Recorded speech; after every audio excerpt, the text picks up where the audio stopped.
Sir, ಇವತ್ತು ಏನು ನಮ್ಮ ಭಾಗದಲ್ಲಿ ಸೋಲ್ದೇನಹಳ್ಳಿ ಮತ್ತೆ ಎಂಟಕಾನಹಳ್ಳಿ, ತಿಪ್ಪನಹಳ್ಳಿ ಡ್ಯಾಮ್, ಮೋಟ್ಕಾನಹಳ್ಳಿ ಅಲ್ಲಿ ಒಂದು ವಿಮಾನ ನಿಲ್ದಾಣ ಮಾಡ್ತಾರೆ ಅಂತ ಊಹಾಪೋಹ ಇದೆ. ಅದೇ ರೀತಿ ಅವರು ಡ್ರೋನ್ ಮತ್ತೆ ಹೆಲಿಕಾಪ್ಟರ್ ನ ಬಳಸಿ ಒಂದು ಸರ್ವೆ ಕಾರ್ಯ ನಡೆಸ್ತಾ ಇದ್ದಾರೆ. ಅದು ಯಾವ್ದಕ್ಕೋಸ್ಕರ ನಡೀತಾ ಇದೆ ಅದ್ರ ಬಗ್ಗೆ ನಮ್ಗೆ ಮಾಹಿತಿ ಕೊಡಿ, ಮತ್ತೆ ನೀವು ಸ್ಥಳಕ್ಕೆ ಬಂದು ಅದನ್ನ ಯಾವ್ದಕ್ಕೆ ನಡೀತಾ ಇದೆ ಅಂತ ಮಾಜೂರು ಮಾಡಿ ಅಂತ ಹೇಳಿ ಅವ್ರಿಗೊಂದು ಮನವಿ ಕೊಟ್ಟಿದ್ದೀವಿ. ಹಾಗೇನೆ ನಮ್ಗೆ 90% ಇಲ್ಲಿ ವಿಮಾನ ನಿಲ್ದಾಣ ಆಗತ್ತೆ ಅಂತ ಹೇಳ್ತಾ ಇರೋದ್ರಿಂದ ನಾವು ಮಕ್ಕಳು ಎಲ್ಲ ಹೆಂಗಸರು ಮಕ್ಕಳೆಲ್ಲ ಆತಂಕಗೊಂಡಿದ್ದೀವಿ.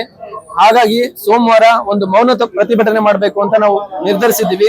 ಅದಕ್ಕೋಸ್ಕರ ಮನವಿನ ಕೊಡಕ್ಕೆ ಬಂದಿದ್ದೀವಿ.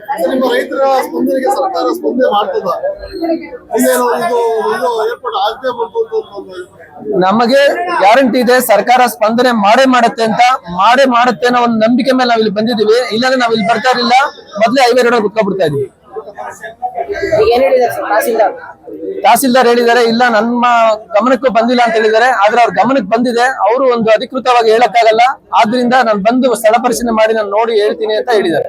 ಈಗ ನಮ್ಮ ಸೋಲ್ದೇನಹಳ್ಳಿ ಭಾಗ ಮತ್ತೆ ಎಂಟಕಾನಹಳ್ಳಿ ಭಾಗ ಮತ್ತೆ ನಮ್ಮ ಮೋಟ್ಕಾನಹಳ್ಳಿ ಗ್ರಾಮ ಪಂಚಾಯತ್ ವ್ಯಾಪ್ತಿಯಲ್ಲಿ ಎರಡನೇ ವಿಮಾನ ನಿಲ್ದಾಣ ಸ್ಥಾಪನೆ ಮಾಡಬೇಕು ಅಂತ ಸರ್ಕಾರ ತೀರ್ಮಾನ ತಗೊಂಡೋದೋ ಬಿಟ್ಟೋ ನಮ್ಗೆ ಗೊತ್ತಿಲ್ಲ.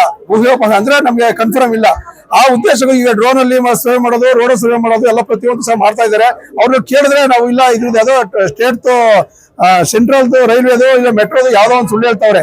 ಅದು ನಮ್ಗೆ ಅಧಿಕೃತವಾಗಿ ಮಾಹಿತಿ ಇಲ್ಲ. ಆ ಉದ್ದೇಶಕ್ಕೋಸ್ಕರ ನಾವು ತಹಸೀಲ್ದಾರ್ ಇರುವುದು ದಂಡಾಧಿಕಾರಿಗಳು ನಾವು ಯಾವುದೋ ಮಾಹಿತಿ ಕೊಟ್ಟಿರಲಿಲ್ಲ. ಇವತ್ತು ಬಂದು ನಾವು ಅಧಿಕೃತವಾಗಿ ನಾವು ತಹಸೀಲ್ದಾರ್ ಮನವಿ ಕೊಟ್ಟಿದ್ದೀವಿ. ತಹಸೀಲ್ದಾರ್ಗೂ ಸಹ ನಮ್ಗೆ ಯಾವ್ದು ಮಾಹಿತಿ ಇಲ್ಲ ಅಂತ ಹೇಳ್ತಿದ್ದಾರೆ. ಅದು ಮಾಹಿತಿ ಇದೆಯೋ ನಮ್ಗೆ ಗೊತ್ತಿಲ್ಲ. ಸರ್ಕಾರ ಇಲ್ದಲೆ ಮತ್ತೆ ದಂಡಾಧಿಕಾರಿ ಇಲ್ದಲೇನೆ ಹೆಂಗ್ ಬಂದು ನಮ್ಗೆ ಸರ್ವೆ ಮಾಡ್ತಾರೋ ನಮ್ಗೆ ಗೊತ್ತಾಗ್ತಾ ಇಲ್ಲ. ಹಂಗೆ ಈಗ ನಾವೇ ಸ್ಪಾಟ್ ಬರ್ತೀವಿ ಅಂತ ಸಾಹೇಬ್ರು ಹೇಳಿದ್ದಾರೆ. ಅವ್ರನ್ನ ಸ್ಪಾಟ್ ಕರ್ಕೊಂಡು ತೋರಿಸಿ ಏನಕ್ಕೆ ಅಂತ ಅವ್ರಿಗೆ ನಾವು ಮಾಹಿತಿ ಕೊಡ್ತೀವಿ ಅಂತ 2 ದಿವಸದಲ್ಲಿ ನಮ್ಗೆ ಕೊಡ್ತೀವಿ ಅಂತ ಹೇಳಿದ್ದಾರೆ. ಅಲ್ಲಿವರು ನಾವು ತಾಳ್ಮೆಯಿಂದ ಇರ್ತೀವಿ. ಸೋಮವಾರ ನಾವು ನಮ್ಮ ಸೋಲ್ದೇನಹಳ್ಳಿ ಗ್ರಾಮ ಪಂಚಾಯತ್ ವ್ಯಾಪ್ತಿಯಲ್ಲಿ ಒಂದು ಉಗ್ರವಾದ ಮೌನವಾಗಿ ಮಾಡ್ತೀವಿ. ನಾವು ಪ್ರತಿಭಟನೆ ಮಾಡಲ್ಲ, 3 ಪಂಚಾಯತ್ ಸೇರಿ ನಮ್ಮ ಲೀಲಾವತಿಯವರ ಫೋಟೋ ಸಮೇತ ಇಟ್ಕೊಂಡು ನಾವು ಒಂದು ಮೌನ ಪ್ರತಿಭಟನೆ ಸಹ ಮಾಡಕ್ಕೆ ಏರ್ಪಾಟ್ ಮಾಡಿದೀವಿ. ಅದು ಖಂಡಿತವಾಗಿ ಸೋಮವಾರ ಮಾಡೇ ಮಾಡ್ತೀವಿ.